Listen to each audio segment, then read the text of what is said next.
Kita menuju ke Rumah Sakit Bayangkara Polda Jatim untuk mengikuti keterangan dari Kabid Dokes Polda Jatim, pemirsa. Dokes Polda Jawa Timur. Bapak, selamat malam. Selamat malam, baik Mas. Ya Pak, kalau boleh tahu ini dalam proses identifikasi sendiri apa yang sebetulnya menjadi kendala dan kemudian data-data apa saja yang sudah berhasil dikumpulkan oleh pihak dari wali santri? Baik Mas, terima kasih.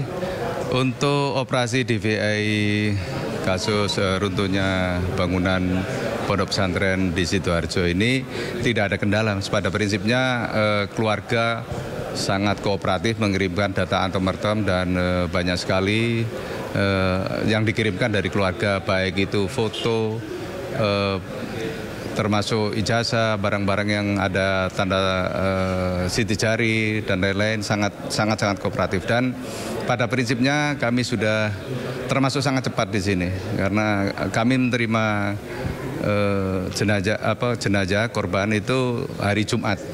Kemudian hari Sabtu pagi jam 6 kami langsung mengirimkan sampel DNA ke Jakarta ke lab DNA Pusdokes Polri. Dan selain itu kami juga melakukan identifikasi dengan para ahli, baik itu ahli forensik, ahli gigi, Inavis dan lain-lain.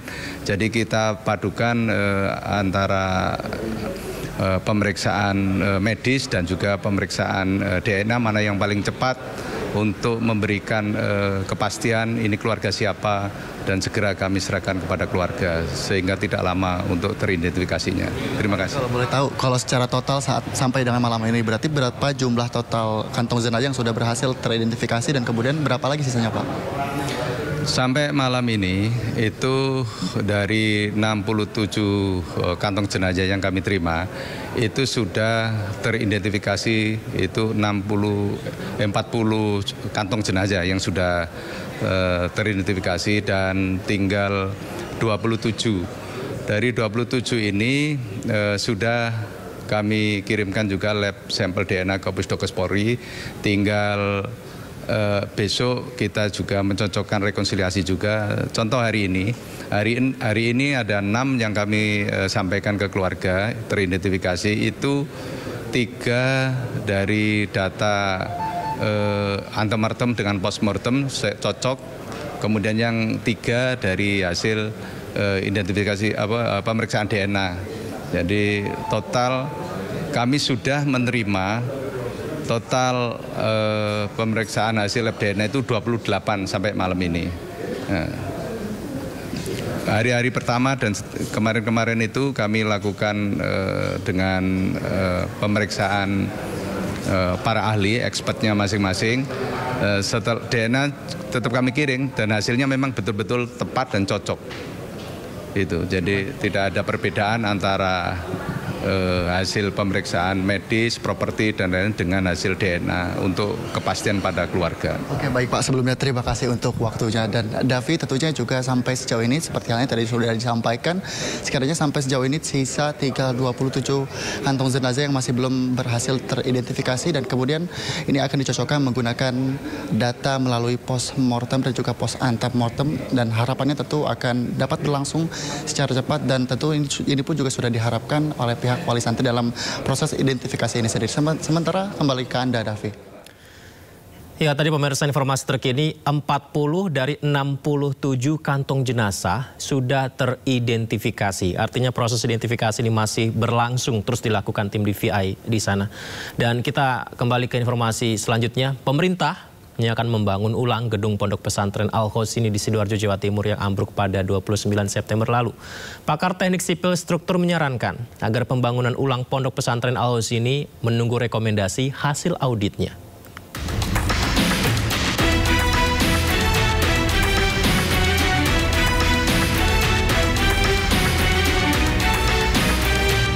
Pemerintah melalui Kementerian Pekerjaan Umum akan membangun ulang Pondok Pesantren Al-Khosini Sidoarjo, Jawa Timur pasca ambruk dan menelan puluhan korban jiwa. Menteri PU Dodi Hanggodo mengatakan pembangunan ulang untuk mengantisipasi terulangnya kejadian serupa. Sementara itu, pakar teknik sipil struktur menyarankan agar pembangunan ulang Pondok Pesantren Al-Khosini menunggu rekomendasi hasil audit.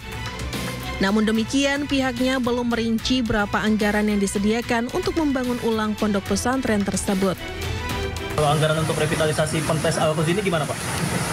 Sudah ada. Kan, berapa itu Pak? Nominalnya berapa? Detailnya kan ini kan harus selesai semua ya. Sudah dibersihkan. Tim dari Direktur Jenderal Proses Strategis akan masuk untuk ngecek mana yang. Tapi perakiran saya kemarin saya ke sana itu bangunan yang warna hijau itu kayak masih lebih murah kan kalau dirobohkan. Jadi bangun baru dari nol. Karena kita tambah sulam. Dari hasil audit nanti akan menentukan langkah selanjutnya. Hasil audit bisa merekomendasi hanya perlu diperkuat. Diperlukan strengthening. Atau kalau hasil audit menyatakan itu harus dibongkar, harus kita rekomendasikan untuk dibongkar. Ini demi keselamatan kita semua. Musibah ambruknya bangunan pesantren Al-Qauzini di Sidoarjo, Jawa Timur terjadi pada Senin sore 29 September lalu. Sebanyak 67 santri meninggal dunia akibat ambruknya bangunan ini. Tim Liputan iNews melaporkan. Pemirsa, Menko Pemberdayaan Masyarakat Muhaimin Iskandar alias Caimin bertemu dengan Menteri Agama Nasaruddin Umar membahas pembangunan pondok pesantren yang belum memenuhi standar.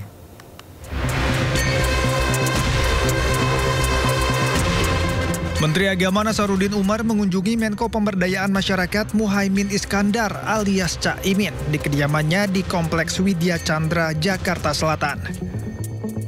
Keduanya duduk bersama untuk membahas tindak lanjut pasca ambruknya bangunan pondok pesantren Al-Qauzini Sidoarjo, Jawa Timur.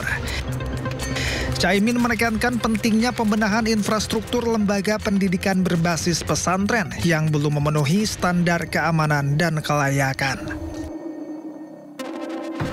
Maka kita akan evaluasi dan kita akan mulai dari pesantren yang paling tua dan yang paling rawan untuk terjadinya hal-hal yang tidak kita inginkan. Nah, saya dengan Pak Menteri Agama, nanti juga dengan berbagai kementerian akan terus melakukan kerja-kerja bersama mengatasi berbagai hal menyangkut penyelamatan pesantren-pesantren dengan usia yang sangat tua di atas 100 tahun dan bangunan-bangunan yang rawan. Sementara itu, Menteri Agama menyampaikan dirinya akan berkeliling untuk mengecek kondisi bangunan pondok pesantren di Indonesia. Atas konsen Bapak Presiden, maka kami betul-betul segera melakukan pendataan di seluruh pondok pesantren di Indonesia, mengidentifikasi pondok-pondok pesantren di atas 100 tahun. Kita bisa mengidentifikasi misalnya pesantren Jawa bahkan ada 200 tahun seperti pesantren Tapak Keras. Kemudian di Sulawesi Selatan ya 100 tahun. Kemudian di Sumatera Utara, kemudian juga di Sumatera Selatan, dan ada sekolahan juga di Sumatera Barat.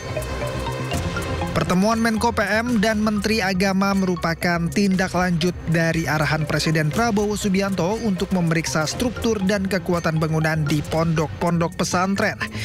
Instruksi ini diberikan setelah insiden maut ambruknya bangunan di pondok pesantren Al-Qauzini Sidoarjo, Jawa Timur. Dari Jakarta, Tim Liputan iNews melaporkan. Sementara itu, pemirsa, Menko Bidang Infrastruktur dan Pembangunan Kewilayahan AHY atau Agus Harimurti Yudhoyono menyebut tragedi Ponpes Al-Qauzini di Sidoarjo, Jawa Timur harus jadi momentum memperketat standar konstruksi pembangunan. Artinya memang kita harus kembali pada mengapa kita harus benar-benar mematuhi standar konstruksi pembangunan fisik. Janganlah kemudian sampai ini memakan korban dimanapun, ya, dimanapun. Jadi saya tentunya ingin ke depan bersama-sama dengan semua kalangan, Kementerian PU, tentu juga dengan semua pemerintah di daerah, berusaha agar menertibkan, agar meyakinkan bahwa bangunan-bangunan infrastruktur, baik itu sekolah, kemudian juga pondok pesantren, termasuk rumah-rumah sakit dan semua yang menjadi fasilitas publik ini memiliki kekuatan. Tim DVI atau Disaster Victim Identification Polda Jawa Timur hari ini berhasil mengidentifikasi 6 jenazah lagi pemirsa korban robohnya bangunan Ponpes Al-Qauzini Sidoarjo, Jawa Timur. Dengan demikian tim DVI mengidentifikasi 40 dari 67 jenazah. sampai dengan hari ini tim gabungan telah berhasil mengidentifikasi total 40 korban dari 67 kantong jenazah yang kami terima di pos DVI.